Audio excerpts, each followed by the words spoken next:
तो हाय, कैसे हैं मेरे प्यारे बच्चों?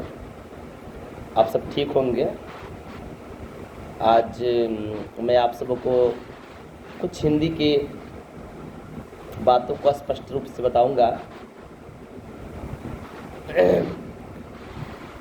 हिंदी शब्द का प्रचलन किस प्रकार हुआ, हिंदी शब्द का संबंध कैसे हुआ, यह कब प्रचलित हुआ, कैसे हम समझे कि यह हिंदी शब्द है, तो समझने का प्रयास करेंगे। सही बच्चे, ठीक है, कोई बात नहीं। हिंदी शब्द का संबंध हिंदू आदि शब्दों से है। इन शब्दों का विकास सिंधु शब्द से हुआ है, यानी हिंदू शब्द का जो प्रयोग यह सिंधु शब्द के से हुआ है। सामान्यतः हिंदी शब्द जो है यह सिंधु शब्द का प्रयोग प्रारंभ में जब सिंधु नदी के लिए होता था, कालांतर में इसके आसपास के लिए भी यह हिंदी शब्द का प्रयोग होते गया। धीरे धीरे वहाँ निवास करने वाले सिंधु क्षेत्र के लोग वह इसके बारे में, यह सब ईरान में हिंदू हो गए और इस हिंदू शब्द में अर्थ विकास के साथ साथ ध्वनि संबंध विकास होकर ई पर बालाघात के कारण अन्न उ लुप्त हो गया। इस प्रकार से यह हिंदू शब्द से हिंद रह गया। आगे चलकर इस हिंदी शब्द में ईरानी के विशेषार्थक प्रत्यय इक जुड़कर हिंदिक शब्द का प्रयोग हुआ, जिस हिंदिक शब्द का अर्थ होता है हिंद अथवा भारतीय।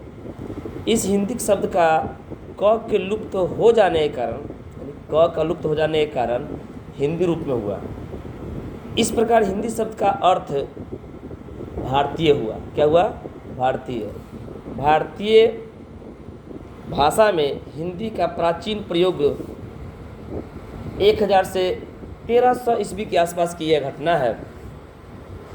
इस हिंदी काल में उपभाषाओं, बोलियों, शब्दों, ग्रहण आदि की तद्भव शब्दों से की प्रधानता से बढ़ती गई।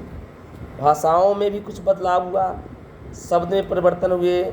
जैसे में डिंगल भाषा है, ब्रज भाषा है, मैथिली है, खड़ी बोली है, अवधी है। फिर आया मध्यकाल में। तो मध्यकाल में सन 1500 ईस्वी से लेकर 1800 ईस्वी के बीच में अपभ्रंश शब्द प्रभाव हिंदी का हटने लगा और इनमें निखार आने लगा। साथ ही हिंदी की प्रकृति में एक बहुत बड़ी परिवर्तन आया, वह देशज शब्द एवं अपभ्रंश तद्भव शब्दों का स्थान पर संस्कृत में तत्सम शब्द का ग्रहण करने लगे। उसी समय विदेशी ध्वनि क, ख, ग आदि भी हिंदी में आ गए। साथ ही प्रचलित अरबी फारसी शब्द भी हिंदी में आने लगे। यह काल भक्ति काल के नाम से भी जाना जाता है, जब ब्रज अवध समृद्ध हो उठा। जयसी तुलसीदास जी महान कवि ने इसके बारे में व्याख्या किया। उसके बाद आया आधुनिक काल। सन 1800 ईस्वी तक यह काल हिंदी भाषा का पूर्ण विकास काल है। यह पूर्ण विकास काल की ओर दर्शाता है। इस काल में पर्याप्त निखार आया। यह काल हिंदी गद्य विकास का काल माना जाता है। पत्र पत्रिकाएँ, इस काल में हिंदी गद्य साहित्य, कहानी, प्रयास, नाटक, जीवनी, रेखांती स्मरण, बहुत सारा रिपोर्तार्जा, एकांकी आदि आए। हिंदी भाषा के हम परिचय के बारे में समझेंगे। तो पश्चिमी में हिंदी, हिंदुस्तानी, बांगुरी, ब्रज, कन्नौज, बुंदेलखंड। पूर्वी में इसके आया जो अवधि आया, बिहार में, छत्तीसगढ़ में खड़ी बोली भी बोली गई। बांगुरू भाषा, ब्रज भाषा, कन्नौज भाषा, बुंदेली भाषा, इस तरह से भाषा का विकास बढ़ते गया। अब कुछ बात समझते हैं। अवधी भाषा क्या है? इसका क्षेत्र हरदोई को छोड़कर समस्त, जैसे लखीमपुर, खीरी, बराईचक, गोंडा, बाड़ीबंका, लखनऊ, सीतापुर, उन्नाव, फैजाबाद, सुल्तानपुर, रायबरेली, इस सब तक आपको अवधी भाषा का इस्तेमाल होने लगे।